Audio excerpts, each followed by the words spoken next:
झगड़ालू पड़ोसियों से कैसे निपटे।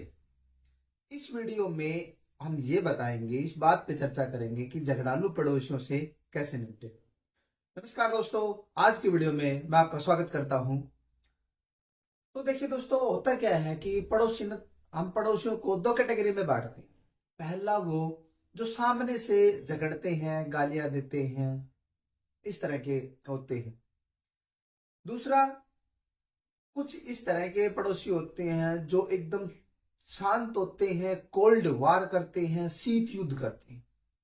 उदाहरण के लिए, जैसे कोई आपके घर के सामने गाड़ी खड़ी कर देगा, आपको आने जाने में परेशानी हो रही है, या गाड़ी आपके घर के सामने धोएगा, जिसकी गंदगी आपके घर के सामने रुक जाएगी। आपके घर के सामने नाली को साफ करेंगे, उसकी गंदगी वहीं पे रह जाएगी। या कोई ऐसा पशु बांध देंगे जिसकी गंदगी आपके घर के सामने रहेगी। या कोई ऐसा पेड़ पौधा अपने घर में लगाएंगे जिसकी टहनियां आपके घर में आएंगे, आपकी प्रॉपर्टी डैमेज होने की संभावना बनी रहती है। या कोई ऐसा पौधा ऐसा लगाया हुआ है जिसमें वो पानी डालते हैं और इसके कारण आपके घर में सीलन आती है, जिससे आपकी प्रॉपर्टी डैमेज होने की संभावना बनी रहती है। कोई ऐसा कंस्ट्रक्शन स्टार्ट किया हुआ है जिस जिस कारण उन्होंने इतना डस्ट डाल दिया आपके घर के सामने कि आपको आने जाने में बहुत परेशानी हो रही। इस तरह की पता नहीं कितनी सारी क्रिमिनल एक्टिविटी होती है जो वो आपके साथ करते हैं, आपके पड़ोसी आपके साथ करते हैं।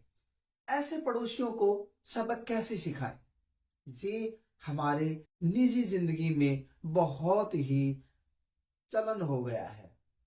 और एक ना एक पड़ोसी ऐसा मिल ही जाता है जो हमें देखते हुए वो परेशान होता है, या हमारी जीवन की उन्नति को देखकर वो इतना जलन महसूस करता है कि इसको किसी न किसी बात पे इसको टॉर्चर किया जाए, इसको परेशान किया जाए, बिना बात इसको थाने के चक्कर लगवाए जाए।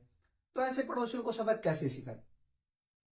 तो पहले तो दोस्तों, सबसे पहले हमें क्या करना होगा, हमें एविडेंस कलेक्ट करने होंगे। एविडेंस किस तरह के कलेक्ट कर रहे होंगे, अगर आप वो नाली साफ कर रहा है और उसकी गंदगी आपके घर के सामने, तो उसकी फोटो निकाल लो या वीडियो बना लो। जो भी वो आपके सामने साथ एक्टिविटी करता है, या अगर कोई पशु बांध दिया, या कोई डस्ट डाल दिया, या उसने किसी भी प्रकार का कोई पेड़ पौधा लगाया, किसी भी कोई भी, या कोई ऐसी दुकान उसने खोल ली है जिसमें बहुत आवाज हो रही है, या उसमें कुछ ऐसा सामान रख दिया है जो ज्वलनशील है, विस्फोटक है, आग लगने की संभावना है, दुर्घटना हो सकती है, तो ऐसी चीजों की फोटो या वीडियो बना लीजिए। फिर आपको क्या करना है कि दूसरा, उसको नॉर्मली जाके बात करनी है। फर्स्ट में बात करनी, बात करके आपके पास कोई ऐसा डिवाइस होना चाहिए जिसकी ऑडियो और वीडियो एकदम साफ रिकॉर्ड हो सके। और उसको आराम से जाके ना ये बोलना है कि भाई ऐसा तू मत कर। उसको नहीं पता होता है कि आप उसकी रिकॉर्डिंग कर रहे हैं, या जो भी हमारी बातें हो रही हैं उसके साथ ही वो उनकी रिकॉर्डिंग चल रही है। तो उसको पता नहीं लगना चाहिए इन सब चीजों का। और जब हम उनसे बात करेंगे तो वो जाहिर सी बात है, वो तो एक्सेप्ट करता ही है कि मैं नहीं करूंगा, मैं नहीं हटाऊंगा। वो उस वीडियो में एक्सेप्ट कर लेता है उन चीजों को। तो वो हमारे पास एविडेंस बन जाता है कि उसने एक्सेप्ट कर लिया है कि हाँ, ये बात तो हो तो रही है। फिर होता क्या है कि आप अपने वकील साहब के पास जाइए, या आप अपनी जो ये कंप्लेंट है उसको ना टाइप करवाइए। टाइप करवाने से होगा क्या कि वो सारा उसका ब्रीफ बन जाएगा। और उसकी सीडी तो बनवानी ही है। सीडी बनवा के टाइप करवा के हम अपने एसडीएम या डीसी साहब को ये लिखित में ये अपनी शिकायत दर्ज करवा सकते हैं। और दूसरी बात, अगर मान लो कि एक से, जैसे आप अकेले अगर उस चीज कंप्लेंट करोगे तो उनको भी ये लगेगा कि ये आदमी या तो उससे जलता होगा, ये झूठी एफआईआर करवा रहा है, या झूठी उसकी शिकायत लिखा है। पता नहीं परेशान करता भी होगा या नहीं करता होगा, या कैसी क्या बात होंगी। तो आपको करना क्या है कि जो भी आपने वो शिकायत दर्ज करवाई है, हो सके जितने आपके पड़ोसियों के, इधर उधर के जो उस सोसाइटी में जो लोग रह रहे हैं, उनके 10-5 लोगों के सिग्नेचर, उनके नाम, उनके मोबाइल नंबर वगैरह लिखवा लो। ताकि जब आप अपनी कंप्लेंट दर्ज करवाने जाओ तो उनको भी ये लगे कि हाँ रियली में भाई ये बंदा अकेला नहीं है, और भी बहुत सारे हैं जो इनकी एक्टिविटीज से परेशान है। तो आगे वाला भी समझ जाएगा कि भाई वो रियली में ही ऐसा ही करता होगा, तभी ये परेशान है। तो वो जब आप उसको टाइप करवा लोगे, उसको टाइप करवा के ना सीडी बनवा के जब आप उसको देख के आओगे, तो आपकी कंप्लेंट का अच्छे तरीके से दर्ज हो जाती है। फिर जो एसडीएम साहब है या डीसी साहब है, वो अपने उस इलाके के जो भी उसको किसी भी पुलिस स्टेशन में कोई भी पुलिस वाला नियुक्त किया जाता है या कोई भी ऑफिसर नियुक्त किया जाता है कि उस शिकायत पे जाओ और मौका देख के आओ कि उस पर रियली में ये चीजें हो रही हैं या झूठी हैं या सच्ची है, किस प्रकार की क्या बातें हैं। तो वो ऑफिसर जाएगा, मौका देख के आएगा, बातचीत करेगा, फिर उसकी एक रिपोर्ट बनाएगा।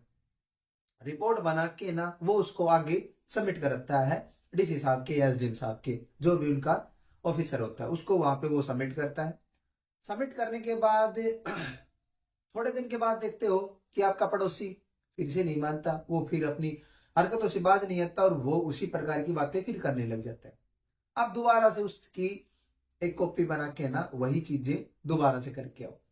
एक रिपोर्ट बनाई जाती है और वो रिपोर्ट आगे सबमिट किया जाता है। ये जो शिकायत होती है वो सेक्शन 133 सीआरपीसी के अंतर्गत अंतर्गत आती है। इसमें पब्लिक न्यूसेंस को खत्म किया जाता है। अगर आपका पड़ोसी दूसरी वो पहली शिकायत की थी और उसके बावजूद भी नहीं मानता है, तो वो पुलिस वाला सेक्शन 188 सीआरपीसी के अंतर्गत आप पर एक एफआईआर लॉन्च कर सकता है कि आपने किसी भी पब्लिक ऑफिसर्स की आदेशों की अवहेलना की है। अगर आपका पड़ोसी इस एफआईआर के बाद भी अगर नहीं मानता है, तो आप एक simple damage case civil suit file कर सकते हैं। केस लंबे चलते हैं लेकिन उसमें रिजल्ट अच्छे मिलते हैं। आप उस सिविल सूट में आप अपनी हर वो चीज लिखवाती है जो उस वक्त हुई थी। आपका कोई भी मेंटली, कोई फिजिकली, कोई इकोनॉमिकली किसी भी प्रकार का जो भी नुकसान हुआ है, जो भी बातें हुई थी, वो आपको उस सिविल सूट में लिखवानी है। अगर आपका पड़ोसी लड़ाई झगड़ा करता है तो पुलिस वाले एक कलंदर पोस्टिंग करते हैं। इसमें सेक्शन 107 और 150 के तहत वो दायर होती है। अगर पुलिस वालों को लगता है कि लड़ाई झगड़ा ज्यादा हो गया है और बिना अरेस्ट किए बात नहीं बनेगी, तो वो 151 सीआरपीसी के अंतर्गत कलंदर पोस्टिंग करके ना उस एफआईआर को आगे बढ़ा के ना उसकी गिरफ्तारी कर सकते हैं।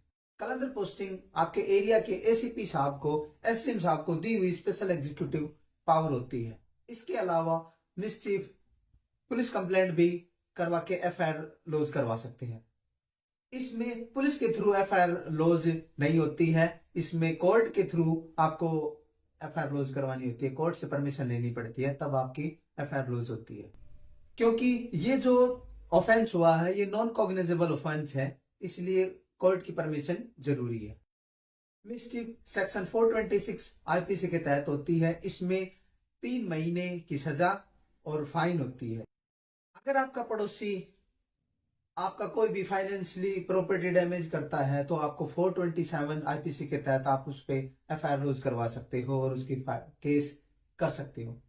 तो कुछ इस तरह से हम अपने झगड़ालू पड़ोसियों से छुटकारा पा सकते हैं या उनको सबक सिखा सकते हैं। परंतु दोस्तों मैं ये कहूंगा कि क्योंकि पुलिस वाला या कोई भी थाना है या पुलिस वाला वो बहुत दूर का है, पड़ोसी हमारे बिल्कुल टच में रहता है, तो इसलिए कोशिश करो आप अपने पड़ोसी के साथ अच्छे से तालमेल बना के रखो। थोड़ा इधर उधर होता है तो कभी सुन भी लेनी चाहिए या कभी सुना भी देनी चाहिए, तो थोड़ा सा ये तालमेल बना के रखना चाहिए। अपने पड़ोसी के साथ प्यार मोहब्बत से रहिए, शांति से अपना जीवन जिए, लड़ाई झगड़ों से थोड़ा दूर रहें। तो दोस्तों मेरी ये वीडियो आपको कैसी लगी कमेंट करके अपनी राय जरूर देना। ऐसी ही कानूनी जानकारी के लिए बने रहें, चैनल को सब्सक्राइब करें। हम मिलते हैं जल्दी नेक्स्ट वीडियो में, तब तक के लिए बाय, टेक केयर।